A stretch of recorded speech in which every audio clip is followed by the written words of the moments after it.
Hello, everyone. Thank you for being here. Those of you coming in person and those of you out there in live streaming land, we're appreciating you so much for coming to hear us tonight. We're excited about this program. The first piece that you heard was Tenderbox by Zachary, and it was written at a time when he was having, as he called it, a very emotional period in his life. And it's based on a poem that he actually wrote in addition to composing the piece. And so as you heard, the text is, when I see you, my heart aches now and then. The world seems slower when I see you. We're going to continue now with a piece by Dr. Paul Rudy, who is on our composition faculty. And he's going to talk to you a little bit about this piece. It's really special. We've had a wonderful time putting it together, and I'm going to let Dr. Rudy talk about that. Thank you. Wow, that's kind of a hard piece to follow. That's really gorgeous. I've never heard that before. So this is not that different from the beginning of that last piece, even though I don't know what the score looks like. 25 years ago, I was an angry, bitter, unhappy, miserable human being. I struggled my way through life. I had an addiction to struggle. Everything I did had to be done in the hardest possible way. And I discovered a book by Deepak Chopra called The 7 Spiritual Laws of Success. And it changed my life. These simple 7 principles that helped guide me to a simpler way of living, not necessarily a simpler life, but a simpler way of living. Anything is possible in a universe full of unlimited potential. Giving is receiving, and both express an exchange of energy that creates flow. In other words, when I give, I receive, and when I receive, I give. And I found that principle to be true if I observed how things worked in my life. Energy given returns in like fashion. Another name for that one is karma. The energy I put out into the world is the energy I receive back from the world. Nature's wisdom illustrates following the path of least resistance. Water is my greatest teacher. Water will always find the pinhole in my roof rather than running down the shingles. It literally follows the path of least resistance. Inherent in every intention and desire, the mechanics of its fulfillment. When I put a clear intention and desire into the world, the universe, God, whatever name you want to put on it, starts conspiring to bring that into my life.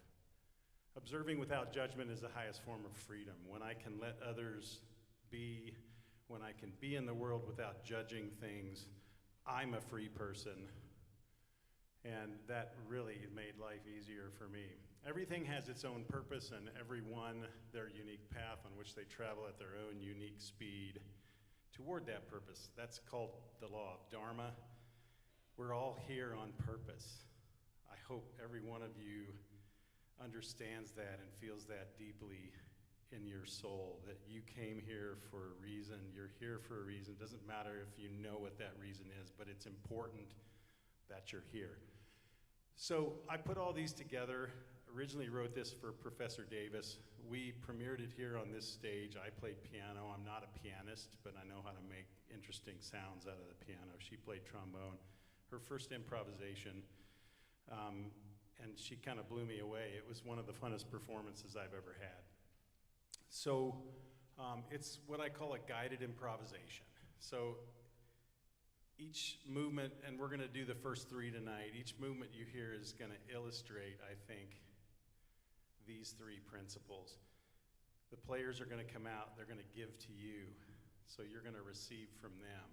But your responses, your feelings, your reactions are also going to give back to them, and they're going to receive. And hopefully you're going to feel this circuit illustrating the second law of life.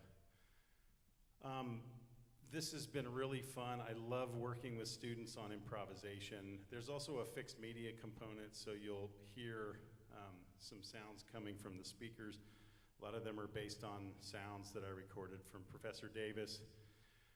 And they're just really gonna listen deeply and respond in a true cohesive fashion according to their own soul journey.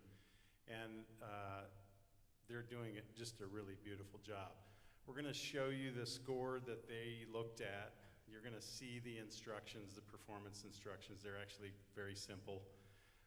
So there's not really much to follow along, but hopefully you'll see what's inspiring them, and it maybe will inspire you. So please enjoy. Thanks for coming.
you, Paul, for writing that piece that inspired us so much.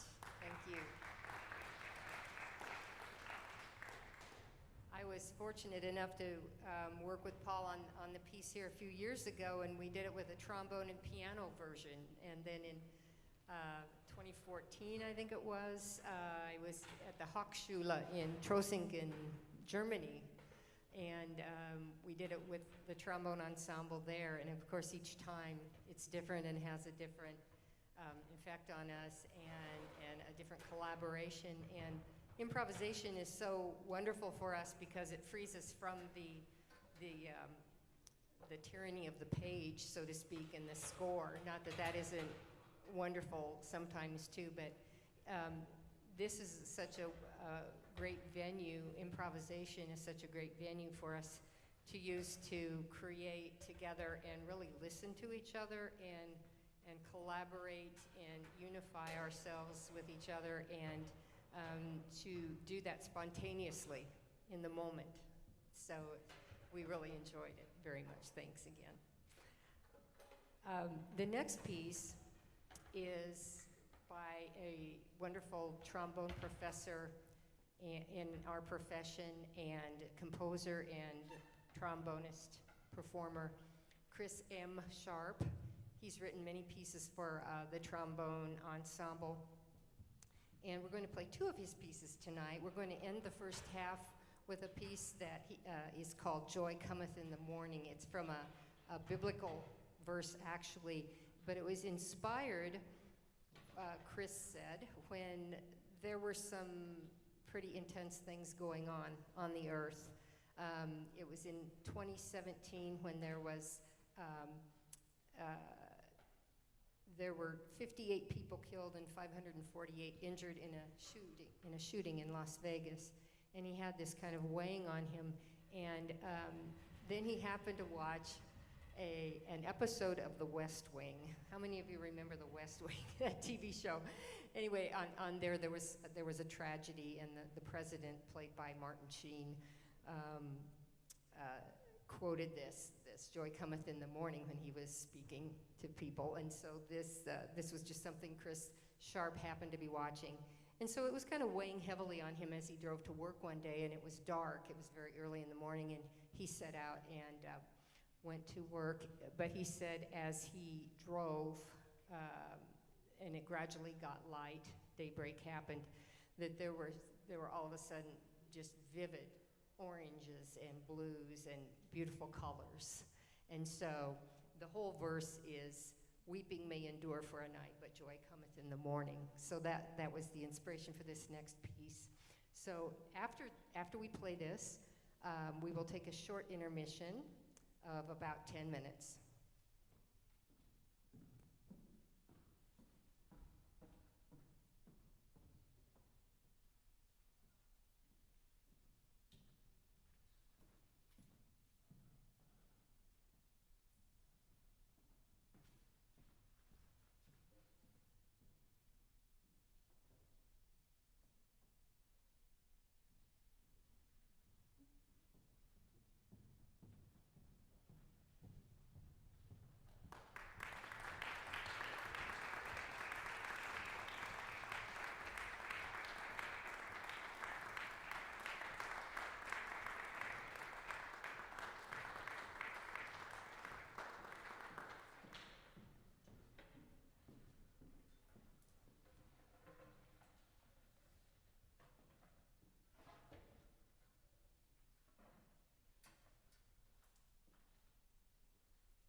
All right, so we're going from the sublime to the ridiculous here this evening.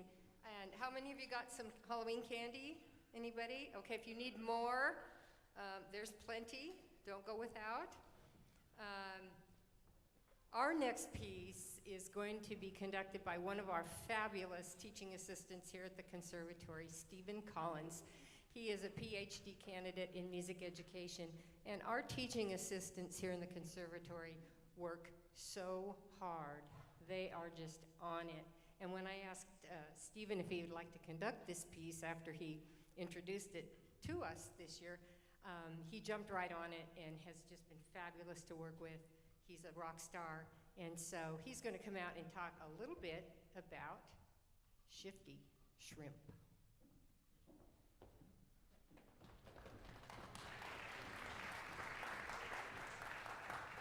Thank you, Dr. Davis. My name is Stephen Collins, and first off, I'd like to extend a very gracious thank you to Dr. Davis and the UMKC Trombone Ensemble / Menagerie of Creatures and Mario and Milk and Cookies for performing this work tonight.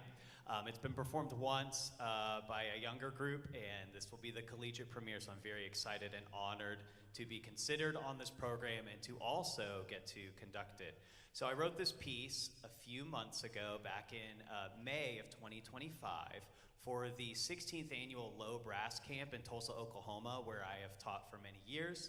And I usually write or arrange a piece for that group to commemorate something. And I thought it'd be really neat to write a piece about that interesting and abrupt transition or shift that students experience when they go through like serious schooling and testing and the stress of all of that in school in a spring semester, only to have kind of this abrupt levity and breeziness that summer can provide, with no obligations, hanging out by the pool, sitting on a beach, late nights with friends, things like that. And so I thought it'd be really nice to have sort of a Latin-esque work that depicts that. And so I borrowed some formal aspects of Antonio Carlos Jobim's Chegaji Sadauji, or No More Blues. So this piece also, like that work, is Latin in nature and follows C minor to C major, and you'll hear a lot of kind of whiplash-esque elements and transitions in it. Trigger warning, we do stomp our feet at one point, so you've been warned.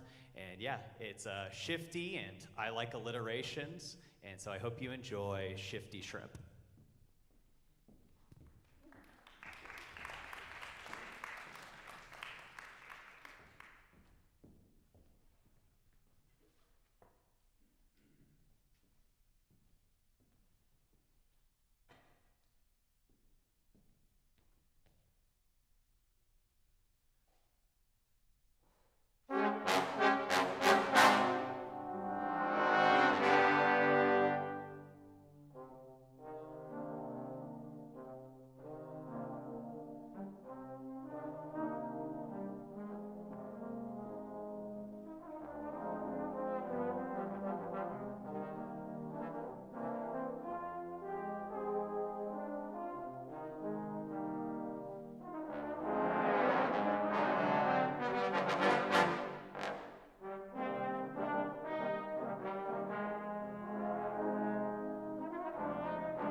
next piece on the program was written by a wonderful trombonist, performer, educator, composer in the KC Metro, Brian Scarborough.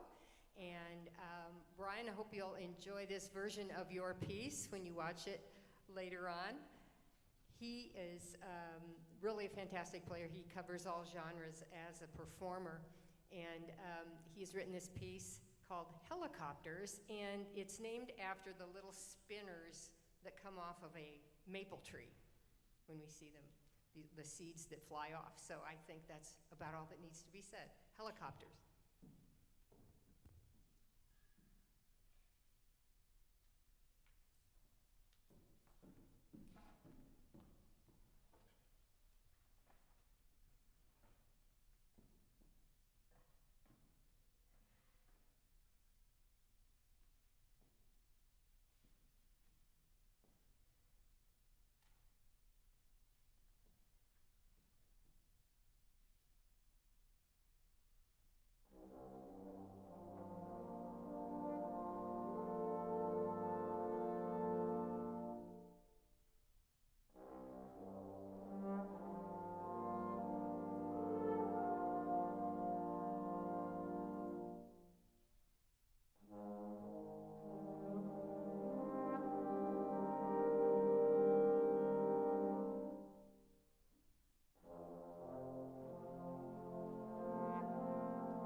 Before we play our last piece, I'd like to introduce to you and acknowledge a couple of people who are playing their last concert with us. Well, one is, and the other is just going to take a brief break.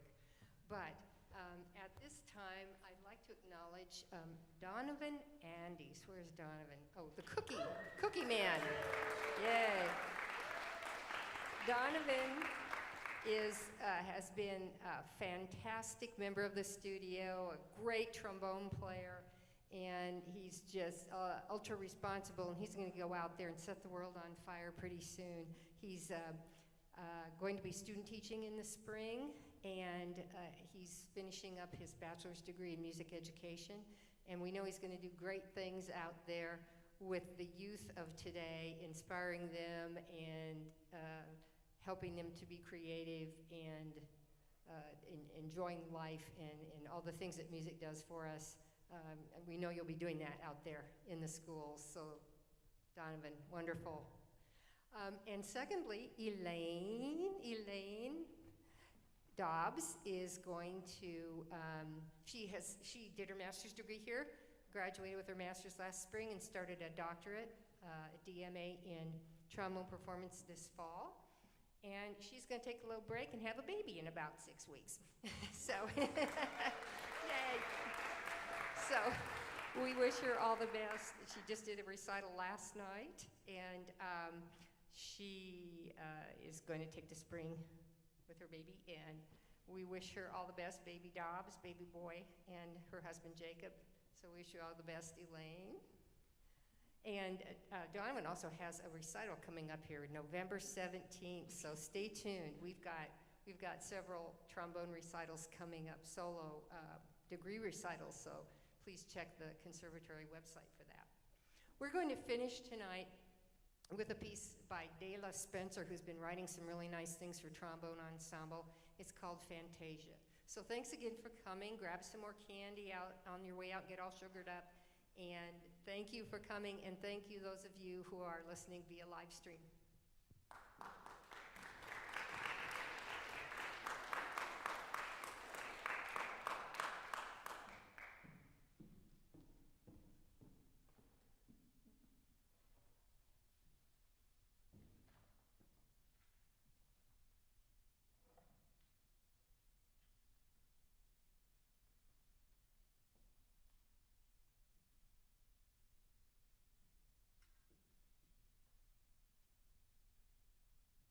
Thank you.